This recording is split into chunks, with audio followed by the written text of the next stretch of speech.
발달장애인 방과 후 활동 서비스 사례에 대한 발표 듣겠습니다. 박수 부탁드리겠습니다. 안녕하세요. 반갑습니다. 오늘 방과 후 서비스 사례 발표를 맡은 어울림 아동발달연구소 박지훈입니다. 저는 발표의 주제를 일상의 참여를 지원하는 방과 활동 서비스라고 정했습니다. 이렇게 정한 이유는 저희가 방과 후 서비스를 진행할 때 중심에 두는 가치가 뭔가 고민해보면 항상 저희는 일상의 참여가 향상되면 좋겠다라는 것들을 고민하고 있습니다. 이 방과 활동 서비스가 저희 기관에 참여하는 그 순간으로 끝나지 않고 가족으로 돌아갔을 때 지역사회 안에서 일상의 참여가 향상되면 좋겠다라는 목적을 가지고 서비스를 진행하는데, 이렇게 저희가 서비스를 진행하면서 서비스를 준비하는 단계에서 고민했던 것들 같이 나누려고 하고, 서비스를 계획하고 진행하면서 고려했던 것들을 같이 나누려고 하고요. 또 마지막으로는 진행하면서 도전과 실패들, 좋았던 순간들을 같이 나누면서 이야기를 마무리하려고 합니다. 먼저 방과 활동 서비스가 지향하는 것은 무엇인가? 저희가 서비스를 준비할 때 굉장히 많이 고민했습니다. 활동 지침서를 보면 저 파란색 블록을 보시면 될 텐데, 방과 활동 서비스는 발달장애 아동 청소년들에게 의미 있는 다양한 활동에 참여하면서 성인기의 자립을 준비하고, 발달장애 가족들에게는 돌봄 부담을 경감시키고 부모의 사회 경제 활동을 지원한다라는 목적을 두고 있습니다. 그러면서 저희가 서비스를 준비할 때 고민했던 것들은 의미 있는 활동이라는 게 뭘까? 어떻게 해야 우리가 의미 있는 활동들을 지원할 수 있을까를 고민했습니다. 이렇게 고민한 이유는 방과 활동 아동 청소년에게 의미 있는 활동이 아니라면 이 활동 서비스라고 하는 것들은 자칫 제공 인력들이 편한 활동들, 아니면 제공 인력들에게 익숙한 활동들로 구성될 수 있겠다라는 고민들이 컸기 때문에 그 아동 청소년들에게 의미 있는 활동은 무엇일까라는 것들을 많이 고민했습니다. 그러면서 저기 의미를 찾기 위해 저희가 많이 고민했던 것들인데, 사실 인간은 살면서 다양한 활동들에 참여하고 있습니다. 보시면 잠도 자고 요리도 하고 식사도 하고 일도 하고 이런 활동을 하고 있는데, 이런 모든 활동이 모든 사람에게 의미가 있다고 생각하지는 않았습니다. 예를 들어서 말씀드리면, 강아지 돌보는 활동이 있다고 쳤을 때 강아지를 키우는 사람에게 강아지를 씻기고 밥을 먹이는 건 굉장히 의미 있는 활동이지만, 사실 저는 강아지 알러지가 있거든요. 털을 못 만지는데 저 같은 사람들한테 강아지를 씻기고 강아지에게 음식을 주는 것들은 의미 있는 활동은 아닐 거예요. 그래서 이 모든 활동이 인간에게 다 의미 있진 않다. 그렇다면 이 그룹 안에서 여러 친구들이 같이 활동을 해야 되는데, 우리는 이 그룹 안의 활동을 어떻게 의미 있게 가져갈 것인가에 대한 고민이 많았습니다. 또 하나는 우리가 지원하는 활동은 성인기의 자립을 준비해야 된다라는 것들을 고민했습니다. 모든 보편적인 인간들은 발달을 하면서 건강한 성인이 되기를 기대받습니다. 이 발달장애 당사자 아동 청소년도 마찬가지인데, 그 발달장애 아동 청소년들에게 그 생애 주기별로 필요한 성인기를 맞이하기 위해서 필요한 활동들이 있는데, 우리가 제공하는 활동들은 저런 것들을 지원해야 된다라는 것들을 고민했습니다. 또 하나는 발달장애 가족들에게 돌봄 부담을 경감시킬 수 있어야 된다. 사실 많은 발달장애 양육자분들, 특히 어머니들은 아침에 일어나서 아이 차 태워서 학교 보내고 차로 다시 치료실 라운딩 하시면서 저녁 늦게 다시 집에 돌아가시는 경우가 많거든요. 근데 저희가 제공하는 서비스가 1시간, 2시간 이렇게 끝나는 서비스라면 과연 그 서비스는 부모님들의 돌봄 부담을 경감시킬 수 있을까? 그렇다면 돌봄 부담을 경감시키기 위해서는 어느 구조로 서비스를 진행해야 되는가에 대한 고민들이 많았습니다. 이런 고민을 갖고 저희가 서비스를 계획했고요. 서비스를 계획하고 진행하면서 고민했던 것들은, 첫 번째로 의미 있는 활동이라는 것들을 많이 고민했다고 말씀드렸는데, 그중에서 방법 하나는 저희가 활동을 계획하고 진행할 때 종사자가 다 의사를 결정하는 것이 아니라 활동 선택의 과정에서 아동 청소년들을 참여시키기 위해서 노력하고 있습니다. 저 그림 보시면 매달 이렇게 그달에 할 활동들을, 본인들이 하고 싶은 활동들을 적고 그것들을 친구들하고 이야기 나누고 거기에서 결정된 활동들을 진행하려고 노력하는데, 사실 쉽지 않습니다. 무조건 반대만 하는 친구들도 있고 무조건 찬성만 하는 친구들도 있고 이런데, 그래도 저희가 그 안에서 보는 것들은 내가 좋아하는 활동이 뭔지 점점점 알아가고 그것들을 표현할 수 있는 방법이 늘어가는 것들, 의사를 조율하는 가족들은 아직 많은 도움이 필요하지만 그런 사회적 상호작용이 확장되는 순간들을 활동을 진행하면서 확인할 수 있었습니다. 그렇지만 사실 서비스 그룹 활동 안에는 의사를 표현하지 못하는 친구들이 훨씬 더 많이 있습니다. 근데 그런 친구들의 의사도 반영해야 되기 때문에 저희는 굉장히 관찰을 열심히 하려고 노력합니다. 이 활동이 진행될 때 그 친구가 즐거워하는지, 그 친구의 표정은 어떤지, 그 친구가 스스로 능동적으로 많이 시간을 보낸 활동은 무엇인지, 그 친구가 시선이 더 머무는 것은 어딘지 계속 관찰하면서 아동 청소년들이 참여할 때 즐거워할 하는 활동 리스트, 참여할 때 어려움이 있는 활동 리스트를 만들고 그런 것들을 시간표를 계획하고 활동을 구성할 때 반영하려고 노력하고 있습니다. 그러면서 저희가 좀 고민했던 것들은 그렇다면 아동 청소년이 하고 싶어하는 활동만 할 것인가에 대한 고민이 있습니다. 사실 하고 싶다는 건 동기가 있기 때문에 개인에게 의미가 있지만 모든 인간이 하고 싶은 활동만 하고 사는 것들은 아니잖아요. 그때 저희가 기준으로 뒀던 것들은 활동의 유형, 활동의 균형, 활동의 의미와 목적이라는 것들을 기준으로 뒀습니다.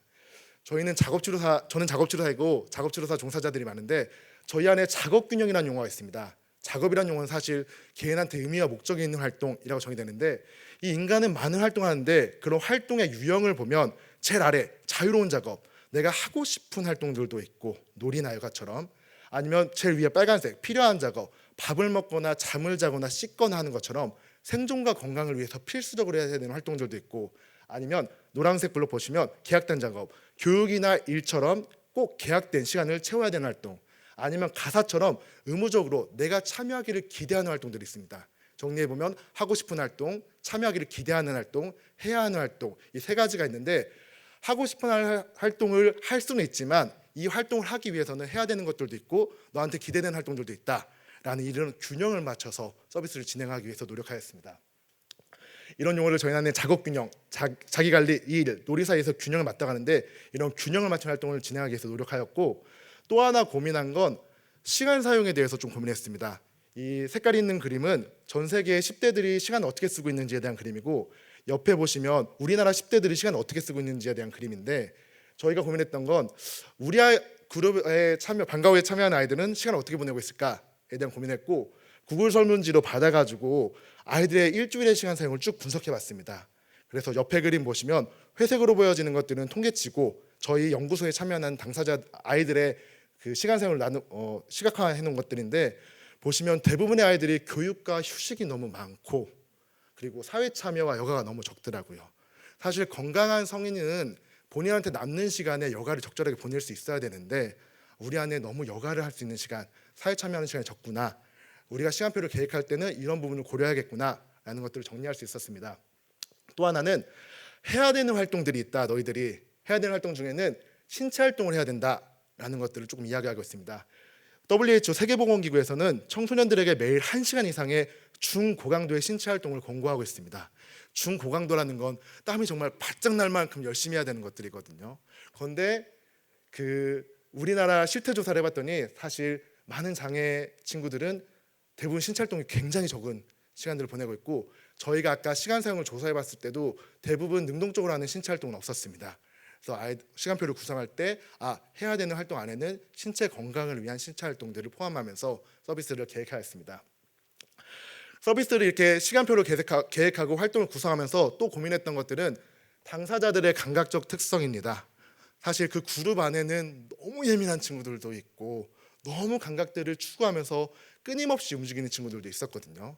그런데 그런 당사자의 감각적 특성들을 저희가 좀 기록해 놓고 활동을 진행할 때 고려할 것들이 있는지를 좀 고민했습니다. 예를 들어서 요리 활동을 할 때 요리를 하면 보통 30분이 넘어가는데 30분을 앉아있기 굉장히 어려운 친구들도 있거든요. 그런 친구들한테는 재료를 중간중간에 가져오면서 냉장고로 왔다 갔다 할 수 있게, 중간중간에 친구들한테 필요한 재료를 옮겨줄 수 있게 이렇게 잠깐 일어나면서 본인의 감각들을 좀 추구하고 이 요리라는 지속적인 활동에 꾸준히 참여할 수 있도록 활동을 구성하고 진행하였습니다.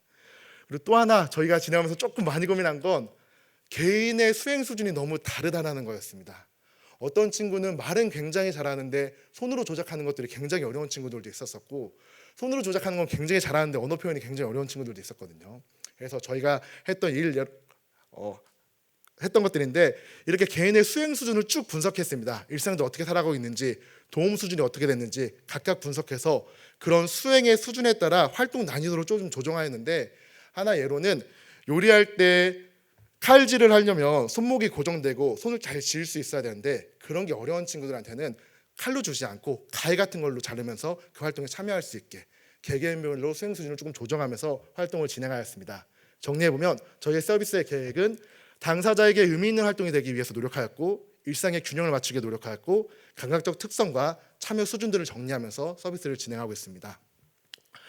그러면서 또 하나의 고민은 저희가 방과후 서비스를 여러 방법으로 계속 해봤는데 처음에는 평일 오후 시간만 쭉 해보기도 하고 평일 오후 시간만 3시간씩 4시간씩 늘려보기도 하고 줄여보기도 하고 했는데 사실 그룹으로 시간을 맞추는 게 굉장히 어려웠습니다. 왜냐하면 많은 친구들이 치료 서비스를 이용하고 있고 다 같이 모여서 서비스를 하는 것들이 어렵다. 그리고 또 하나는 평일 낮에 저녁 시간에만 이용했을 때는 어머님들이 라운딩하는 게 그냥 추가될 뿐 충분한 휴식 시간이 보장되지 않는다라는 고민들이 있었어서 지금 구조는 평일날도 진행하고 그래서 평일에 참여하시고 싶으신 분들은 평일에 참여하고 주말 토요일날 8시간씩 프로그램을 구성해가지고 그 가족들이 좀 휴식을 갖는 시간들 사회적 경제적 활동을 할 수 있는 시간들을 보장하기 위해서 서비스를 진행하고 있습니다.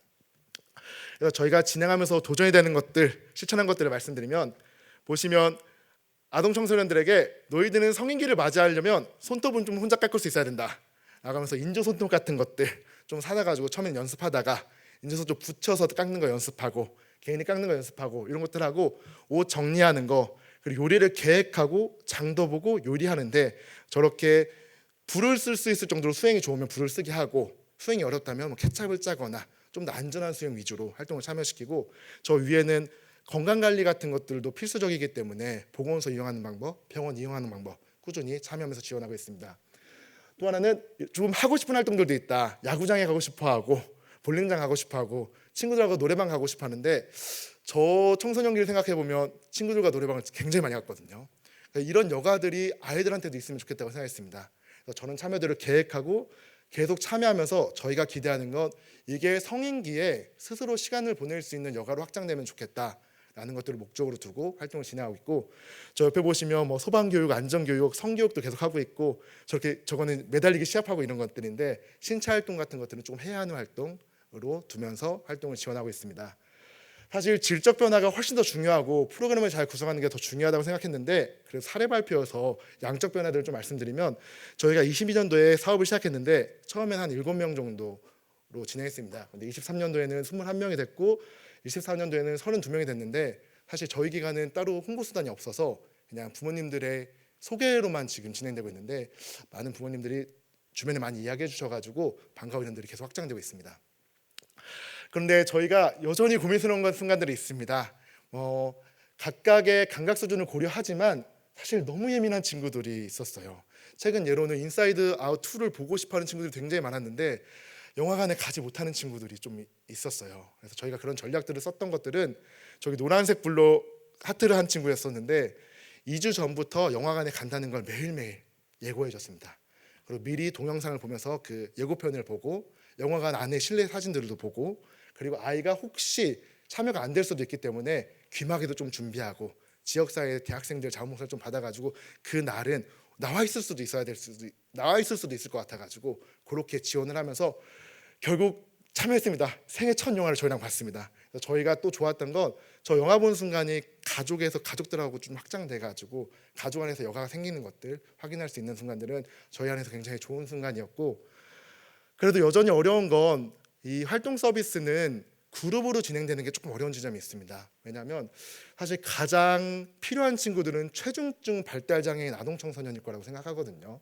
그 부모님들의 돌봄 부담을 좀 줄여주는 게 가장 우선시돼야 되지 않을까라는 고민이 있는데 사실 그룹으로 진행되다 보니 활동 중에 대변 실수를 했을 때 남자 종사자가 여자친구를 시키는 게 어렵기 때문에 꼭 두 그룹은 항상 같이 나가야 하고 근데 한 명이 대변 실수를 하면 좀 세고 이러면 화장실에서 한참 있어야 되는데 한 명의 종사자가 막 6명, 7명을 보고 있어야 되기 때문에 활동할 때 조금 제약이 있습니다. 그래서 나중에 이 서비스가 조금 더 개선된다면 그 체중증 통합돌봄처럼 그 체중증 발달장애 아동 청소년을 좀 지원할 수 있는 체계가 생기면 좋겠다라는 고민들을 가지고 있습니다. 이렇게 해서 저는 발표를 마쳤습니다. 지금처럼 앞으로도 더 많이 고민하면서 좋은 서비스를 지원하기 위해서 노력하겠습니다. 감사합니다. 네, 박지훈 소장님께 다시 한번 박수 부탁드리겠습니다.